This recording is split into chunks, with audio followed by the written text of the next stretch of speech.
Hi everyone, welcome back to the video. कैसे हैं आप लोग? आई होप आप सभी लोग अच्छे होंगे। दोस्तों, आज की इस वीडियो में हम एक ऐसे स्टूडेंट कह लो या फिर एक ऐसे प्रोफेशनल कह लो, उनकी इंटरव्यू लेने वाले हैं जिनका बहुत ही अच्छा एक्सपीरियंस रहा है। अगर हम बात करें स्टार्टअप्स की बात करें, बहुत बार होता है कि हम कॉलेजेस में पढ़ रहे होते हैं, हम स्टार्टअप कर लेते हैं, हम कोशिश करते हैं कि हम कुछ स्टार्ट करें नया जो कि हमारा अपना हो, हम उसमें काम करें।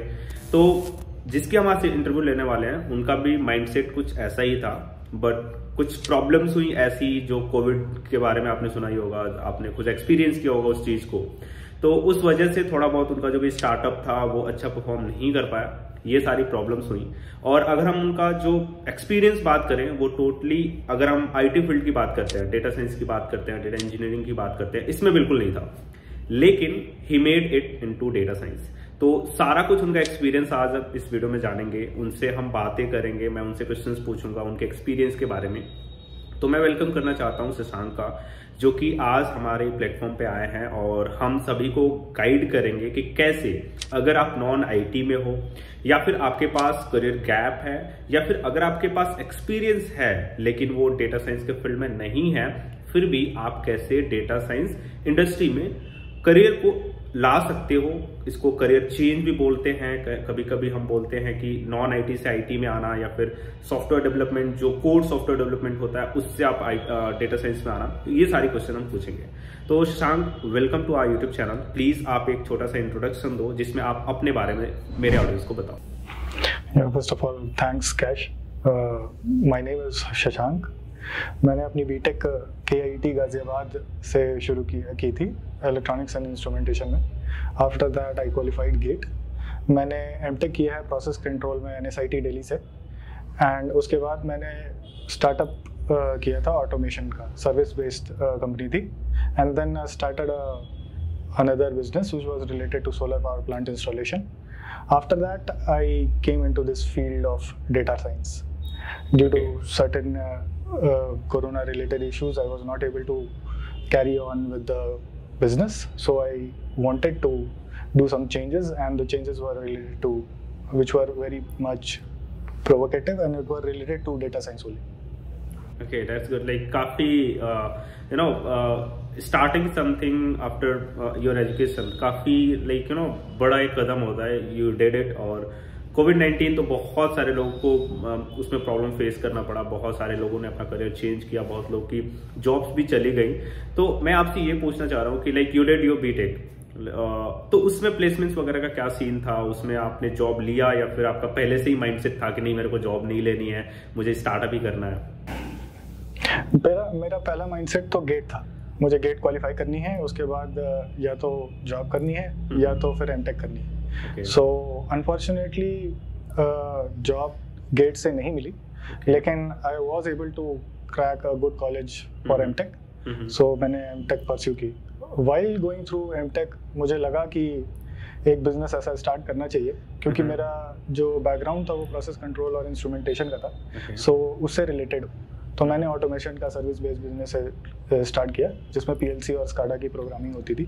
After that, going through that business, I also started a business that went quite well, जो कि सोलर पावर प्लांट से रिलेटेड था। Okay. तो मतलब आपने एमटेक के बाद ही स्टार्ट कर दिया ये सारा कुछ, या फिर एमटेक के बाद भी आपका ऐसे था मन में कि जॉब करेंगे, या फिर आपने पूरा मन ही बना लिया था कि स्टार्टअप करना है? While going through एमटेक जब मैं कर रहा था तभी मैंने स्टार्टअप स्टार्ट कर दिया था। Okay, that's great. ये तो बहुत नेक्स्ट लेवल का स्टेप हो गया अगर हम बात करें तो, क्योंकि आपने मेंशन किया बहुत अच्छे स्टार्टअप्स थे और आपने 2 स्टार्टअप्स का मेंशन किया मुझे।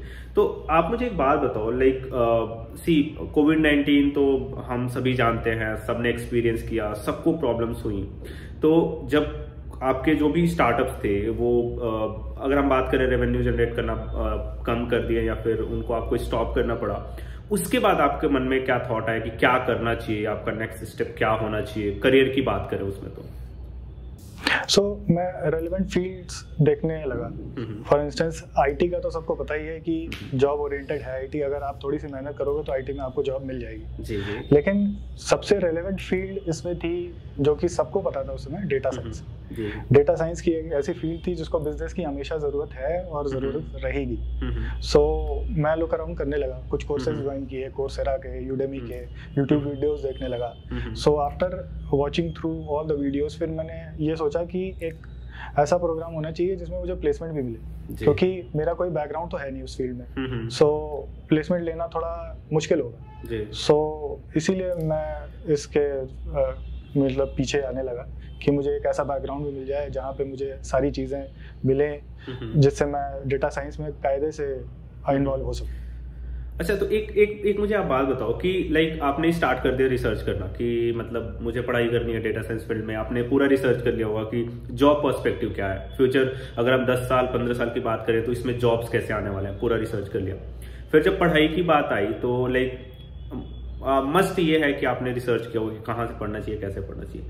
तो ये सारा कुछ प्रोसेस कैसा रहा? आपने फ्री कोर्सेज किए, टेस्ट एंड ट्राई किया होगा, खुद से तो ट्राई किया ही होगा, तो ये पूरा प्रोसेस बताओ। क्योंकि अगर हम इस फेज की बात करें कि लोग डेटा साइंस फील्ड को चुन तो लेते हैं कि मुझे डेटा साइंस इंडस्ट्री में जाना है, बट कैसे जाना है, लाइक कहाँ से पढ़ना है, कैसे पढ़ना है, ये सबको प्रॉब्लम फेस करना पड़ता है। तो इसके बारे में आप बताओ कि कैसे आपने इसको टैकल किया।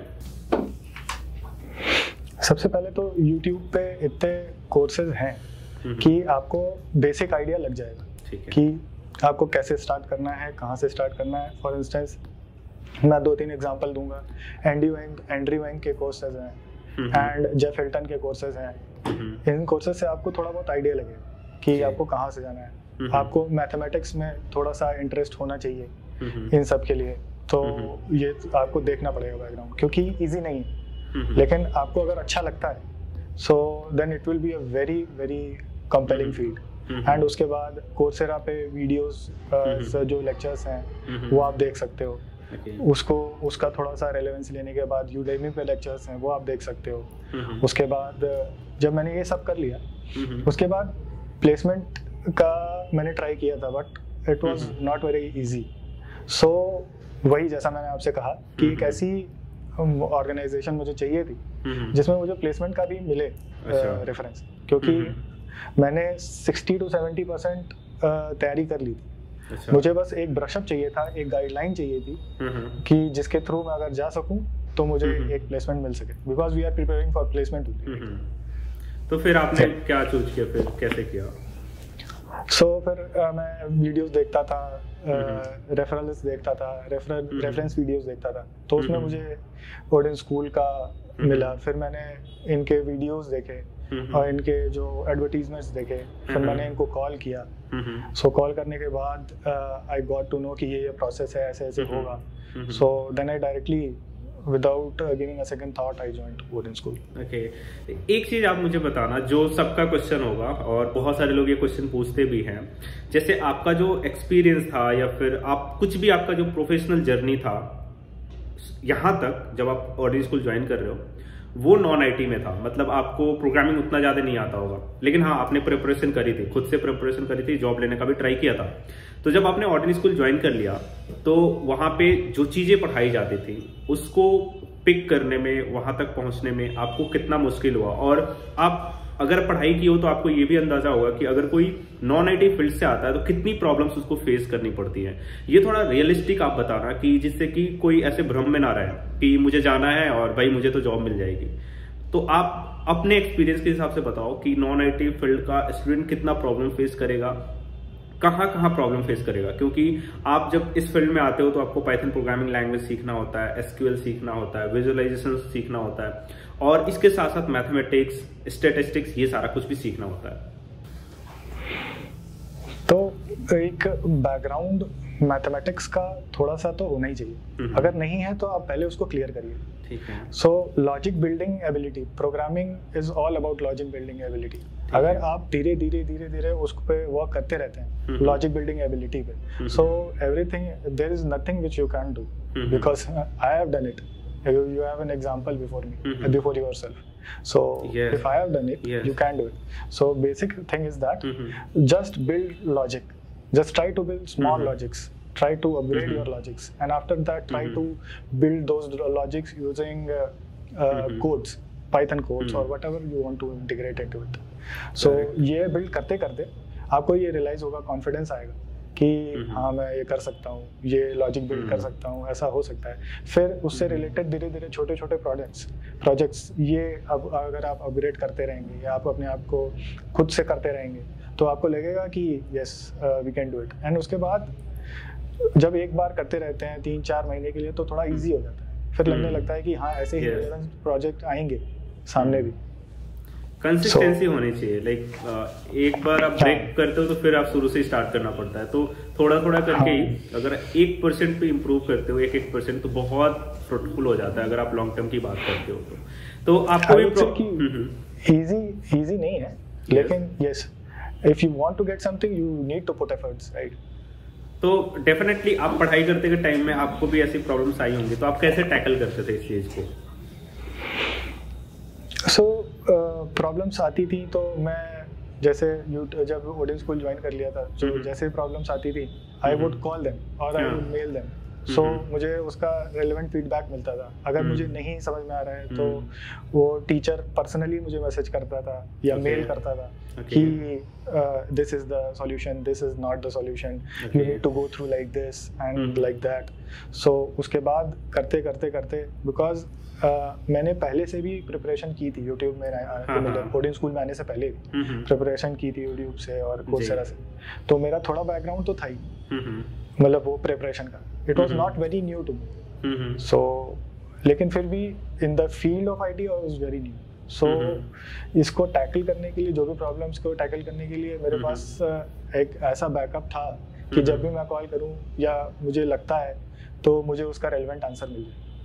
तो शशांक, मेरा एक और क्वेश्चन ये है कि apart from all this curriculum और जो गाइडेंस मिली आपको इंस्ट्रक्टर से, जो भी डाउट सेशन वहां पे रहा उससे जो आपको गाइडेंस मिली, उसके अलावा ओडिन स्कूल ने आपको किस किस पॉइंट पे हेल्प किया to get the job? Like ultimate goal तो हमारा जॉब ही होता है। जैसे कोई भी बच्चा आता है, वो ओडिन स्कूल अगर सेलेक्ट करता है तो ये जो प्रोसेस है बीच का, वो तो सोचता नहीं उसके बारे में, मोस्टली लोग नहीं सोचते हैं। वो क्या सोचते हैं? आउटकम के बारे में, कि हमें आउटकम एज अ जॉब चाहिए। तो जॉब के लिए ओडिन स्कूल ने आपको किस किस पॉइंट पे हेल्प किया और कैसे हेल्प किया? ओके, सो जैसे जब मेरा ये 6 मंथ का बूट कैंप खत्म होने वाला था, अराउंड 4-5 मंथ्स हो गए, तो इन्होंने फिर स्टार्ट किया कि आप इम्प्रॉम्प्टू मतलब स्पीकिंग आपकी कैसे बढ़े, तो उससे रिलेटेड सेशंस होते हैं पहले तो। सो आपको टॉपिक्स दिए जाएंगे, उस पर आप बात करोगे तो आप थोड़ा कॉन्फिडेंट होते हो कि हाँ मैं इंटरव्यू में भी बात कर सकता हूँ। एंड उसके बाद जब प्लेसमेंट की बात आई तो मेरा तो सेकंड ही अटेम्प्ट में प्लेसमेंट हो गया था। तो मुझे ऐसा नहीं था कि प्लेसमेंट के लिए अटेम्प्ट्स नहीं मिल रहे थे। पहला अटेम्प्ट मिला, लेकिन फिर उसके बाद उसमें नहीं हुआ, तो फिर सेकंड अटेम्प्ट मिला, उसमें मुझे गाइडेंस भी मिली कि ऐसे ऐसे करना है। उसके लिए प्रॉपर एक सेशंस हुए, मतलब जो ऑलरेडी प्लेस्ड लोग हैं उनका सेशन होता था, जिसमें वो बताते थे कि ऐसे बात करनी है, मतलब ऐसे इंटरव्यू देना है, ये तरीका होना चाहिए, प्रोजेक्ट्स कैसे बनाने हैं, प्रोजेक्ट कैसे डिजाइन करने हैं ताकि आप वहाँ पे बता सको। सो ये सारी चीजें थी। तो लाइक हाँ प्लीज गो अहेड। सो इनके थ्रू फिर मुझे बहुत आसानी, उसके पहले I was very much hesitant, लेकिन आफ्टर उसके बाद थोड़ा लगा कि हाँ I am confident enough to, because मैंने कभी इसका इंटरव्यू का फेस किया ही नहीं था। So I am to be very frank.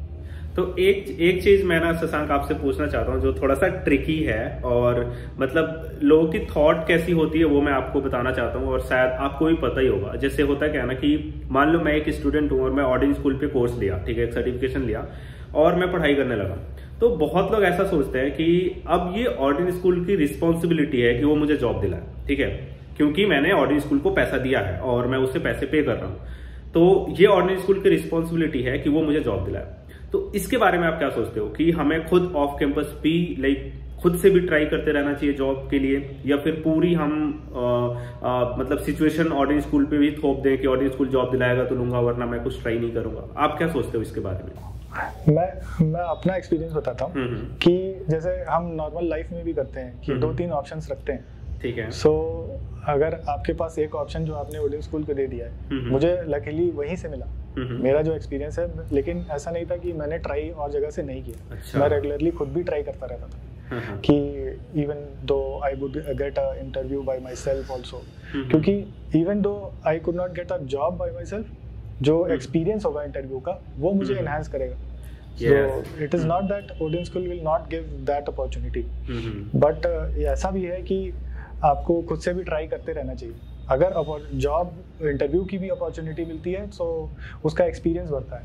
तो क्योंकि ऐसा ज़रूरी नहीं है कि सबका फर्स्ट चांस में इंटरव्यू भी क्रैक हो जाए. सो और अगर ओडिन स्कूल दे रहा है तो आपको अपने तरफ से भी ट्राई करने चाहिए. 2-3 मतलब जैसे मैंने कहा कि ऑप्शंस होने चाहिए. सो एक ऑप्शन आप अपने आप से क्रिएट कर लो जिसमें आप खुद भी ट्राई करो. डेफिनेटली. और मैं भी सबसे यही बोलता हूँ, देखो अगर आप किसी भी प्लेटफॉर्म पे जाते हो पढ़ाई करने के लिए, ऑर्डिनरी स्कूल ही नहीं कहीं भी जाते हो, तो आपका अपना एक स्टैंड होना चाहिए. लाइक जो प्लेटफॉर्म करेगा वो करेगा ही, लाइक वो उनकी रिस्पॉन्सिबिलिटी है. लेकिन आपकी रिस्पॉन्सिबिलिटी ये होनी चाहिए कि आप खुद से ट्राई करो. वो आपको नॉलेज दे रहा है, उसको कंप्लीटली ग्रैब करो, प्रोजेक्ट्स बिल्ड करो और खुद से एप्लीकेशन देते रहो. जैसे कि शशांक ने बोला कि मुझे खुद से तो जॉब नहीं मिली, लेकिन जब मैं इंटरव्यूज देता था खुद से तो वहां से मुझे एक्सपीरियंस मिलता था, वहां से कॉन्फिडेंस मिलता था कि कैसे मुझे प्रिपेयर करना चाहिए, कैसे मुझे जॉब मिलेगी. और जब ऑर्डिनरी स्कूल के थ्रू उनको अपॉर्चुनिटीज मिली, उसको उन्होंने क्रैक कर दिया. तो सबको ऐसे ही मूव करना चाहिए. और फाइनल मेरा क्वेश्चन ये है शशांक आपसे, बहुत अच्छा लगा आपसे बात करके, बहुत अच्छे से गाइड किया आपने. और मैं इंटरव्यूज इसीलिए लेता हूँ कि अगर कोई किसी सामने वाले बंदे के एक्सपीरियंस को देखता है, समझता है उसको, तो उससे ज्यादा सीखने को मिलता है. तो मेरा फाइनल क्वेश्चन यही रहेगा आपसे कि आप अपने एक्सपीरियंस से अगर कुछ सजेस्ट करना चाहो, कुछ गाइड करना चाहो ऑडियंस को, तो आप क्या करना चाहोगे? जैसे जो नॉन आईटी वाले जो भी स्टूडेंट्स हैं, अगर वो आईटी में आना चाहते हैं, डेटा साइंस में आना चाहते हैं, सो पहले खुद से अपना थोड़ा नॉलेज बेस 30 से 40% बिल्डअप करें. ठीक है. Through YouTube videos, Coursera interviews, Coursera meaning courses, Udemy courses, and one thing I would suggest deeplearning.ai, which is founded by Andrew Ng. उनके कोर्सेज, जेफ हिल्टन के कोर्सेज, ये सब कोर्सेज आपको देखने के बाद एक ये रियलाइज होगा कि आप किस लेवल पे हो, आपको क्या मेहनत करनी है. उसके बाद अगर आप इस ओडिन स्कूल में आते हैं तो उसके ऊपर से आपका काम फिर शुरू हो जाएगा. तो वो भी उसको बिल्ड करने लगे. धीरे धीरे एक नॉलेज बेस जब बिल्ड होगा तो थोड़ा 50 to 60% कॉन्फिडेंस आपके नॉलेज बेस से ही आएगा. अगर आप वो प्रोजेक्ट अच्छा बना लेते हो जिसमें मदद मिलेगी आपको, अगर आप प्रोजेक्ट अच्छा बना लेते हो तो 50 to 60% मैं मानता हूँ कि एक अच्छा कॉन्फिडेंस आ जाता है. फिर पहले इंटरव्यू अगर मान लीजिए नहीं भी होता तो उस इंटरव्यू देने से ही कॉन्फिडेंस बिल्डअप होता है. अगर कॉन्फिडेंस बिल्डअप होगा तो ऐसे ऐसे करते करते ऐसा है ही नहीं कि अब जॉब मिलेगी नहीं. This is not possible that you will not get job. First build your skills, because skills will only lead you through a good job. Thank you so much Shashank इतना गाइड करने के लिए. और आपका एक्सपीरियंस लाइक बहुत ही exciting है. Like खुद का स्टार्टअप करना, वो भी दूसरे फील्ड में था, then now you are in data science. और होपफुली मैं ऐसा उम्मीद करता हूँ और मुझे विश्वास भी है कि इन फ्यूचर डेटा साइंस में ही कुछ आप बड़ा करने वाले हो. और आपका मुझे ऐसा लगता है ऐसा प्लान भी होगा कि कुछ स्टार्ट करने का डेटा साइंस में, क्योंकि ऑलरेडी आपके पास बहुत अच्छा एक्सपीरियंस है स्टार्टअप्स का. तो गाइज ये थी आज की वीडियो जिसमें हमने शशांक से बात किया. और इन्होंने ऑर्डिनरी स्कूल से पढ़ाई किया था जैसा इन्होंने मेंशन किया. और अगर ऑर्डिनरी स्कूल के बारे में आप कोर्स चेक करना चाहते हो, उनके बूट कैंप को चेक करना चाहते हो, उसका लिंक मैंने डिस्क्रिप्शन में दे रखा है. उसको चेकआउट करना, उनके कोर्स करिकुलम को देखना और आप देखना कि आपको किस चीज की जरूरत हो.